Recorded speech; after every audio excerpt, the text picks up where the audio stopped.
So when it's weak, the movement of the Earth crust causes vibration that we sense. The break in the Earth crust, remember we said fault? Yes, it's fault or the break or the line in between the Earth crust. So what are the causes of earthquakes?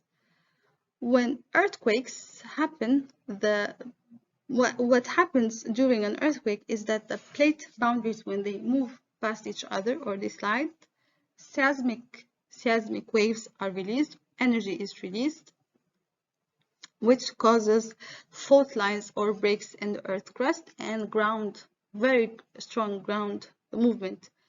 If the earth crust is weak, it could sink like a hole, where a whole building can collapse inside a hole. There are very important terms I would like you to remember, which are the focus and the epicenter.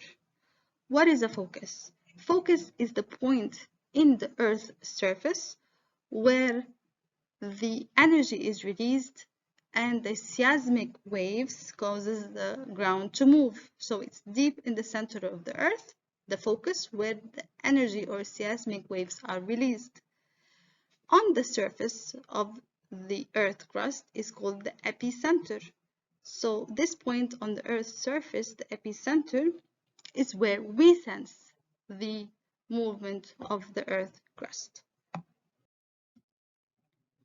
So the line or break in the Earth crust, there are three types: normal fault, reverse faults, and strike slip faults.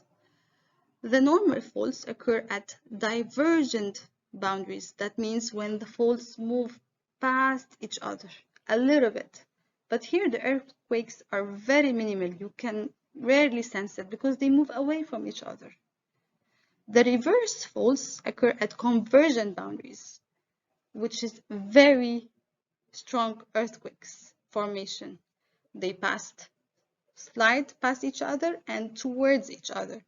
This causes release of stress or energy, and the earthquake is very strong. The third type is called the strike slip movement or fault. It occurs at transform boundaries, and the earthquakes here is moderate. It is not as strong as reverse fault, but it occurs, the earthquakes at this type of plate boundary movement, strike slip.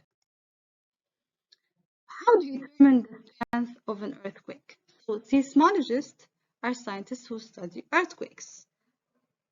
They used a seismograph where seismic waves are drawn on it. Let's take a look in details how this machine works, what is called a seismograph. How does it work? So it's composed of a column, a wire, a pen, and a revolving paper covered on a drum. So what happens is when there is an earthquake, this horizontal earth movement, the base, when it moves, it causes the drum to move. The pen is still, but when the drum moves, the pen draws on the drum. So the higher the movement of the base due to an earthquake, if it is stronger, that means the drum will move more, causing the pen to draw much more intense or longer waves on the drum. But how do they record these waves on a scale to determine the amplitude or the strength of an earthquake? By numbers. They give it a 1, 2, 3, 4, 5, and it goes on, and there's no upper limit. We don't know the upper limit of an earthquake, but we have recorded 1, which is micro, we never sense it, 2, very minor, 3, minor, 4, very light, not a lot of people sense it, 5, moderate, some little damage might occur, 6 is a strong earthquake where some damage might occur, like windows might break, some windows may collapse, or parts of buildings may collapse, and then more than 6 is strong. We do sense it, and it causes lots of damage. And of course, 8 and 9 are very destructive. How do these numbers, or from where do they obtain these numbers? They use the Richter scale or the Richter scale to calculate the strength of an earthquake. Let's see how they calculate the strength or the magnitude, the numbers 0, 1, 2, 3, 4, 5, 6, 7, 8. We don't know the upper limit. How do they give or obtain these numbers? They use the seismogram. So the energy released from the earthquake causes the release of two waves, primary waves and secondary waves. The primary waves are the waves that are released first, so it's faster, but it is not very strong.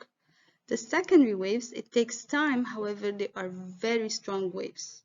So they first record the primary waves and then the secondary waves, and the time of the occurrence between the primary waves and the secondary wave, they call it the SP time, is recorded on this line, on this diagram. For example, if it's a 24, it took 24 seconds between the primary wave and the secondary wave, they record 24. And then they record the amplitude, that means the strength of the wave. Remember, we said the second wave is the stronger, it takes time, but is the stronger. So they calculate the height of this secondary wave and they give it, or they obtain a number, for example, 23. They connect both numbers and they intersect at a specific magnitude or number on the Richter scale. For example, here they connect at number 5. So that means the earthquake is a magnitude of number 5. We can never predict when an earthquake can happen or the strength of an earthquake. Unless it happens, then we record it. But what happens is that to avoid the damage of an earthquake is they build buildings in places where earthquakes occur more that resist the damage of earthquakes. So what are the effects of earthquakes? It can cause liquefaction. So what happens in liquefaction is when the ground contains sand particles and water, if it's near a shoreline, near an ocean or a sea, it contains particles of water and sand. So after an earthquake happens, or during an earthquake, the sand particles start to increase in temperature. It starts to boil. So it behaves as a liquid.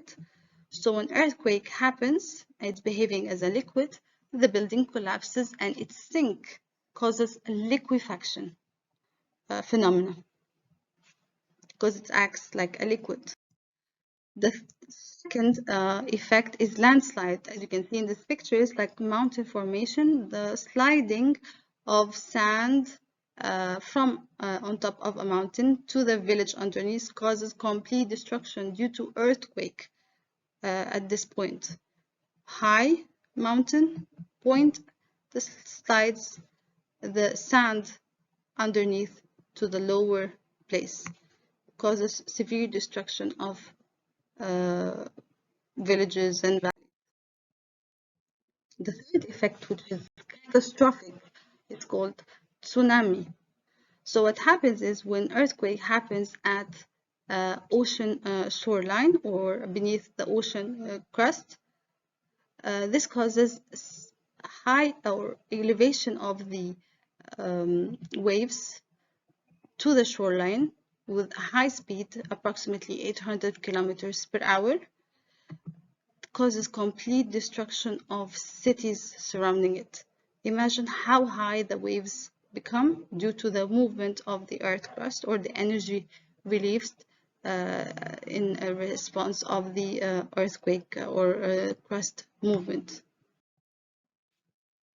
So we've discussed all the natural phenomena.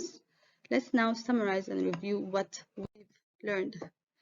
Please take out again your KWL chart and fill the last column, which is what I've learned. Yes, you can start writing with the structure of the earth, how plates move, tectonic plate movements, different types of movement, how volcanoes are formed, different types of volcanoes, the effects of volcanoes, earthquakes and the effects and how they're measured. Now let's go on to the activity. Please work with the person next to you and use the activity worksheet or handout to label the layers of the earth and explain the movement of tectonic plates.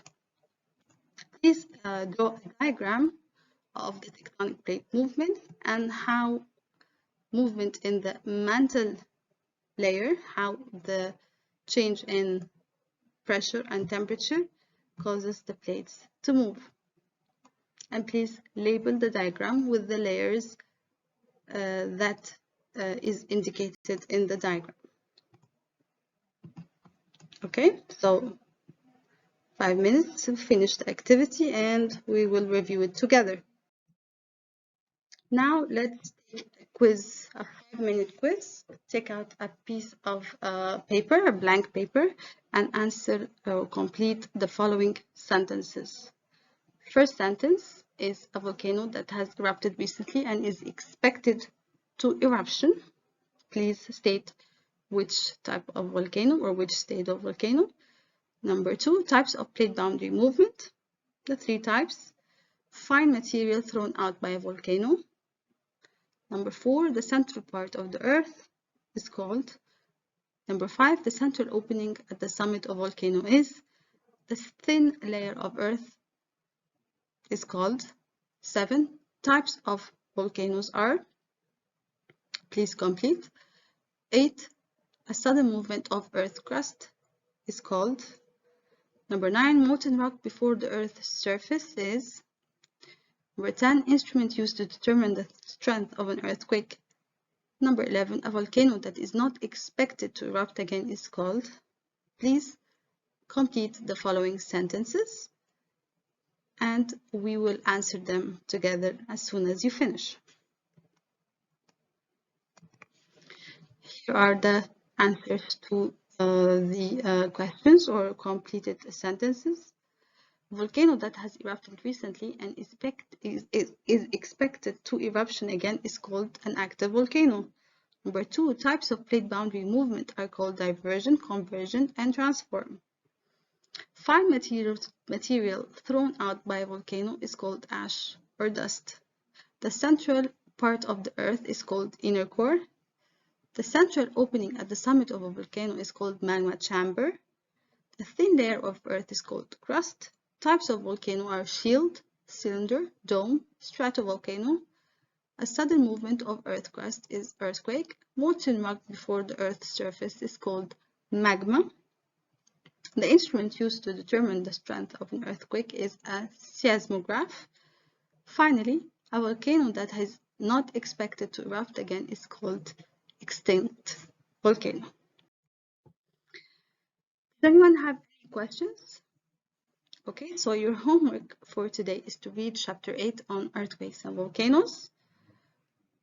And based on the assigned homework reading, after you finish your reading, I would like you to draw on a paper and label the different types of volcano. Thank you so much, everyone.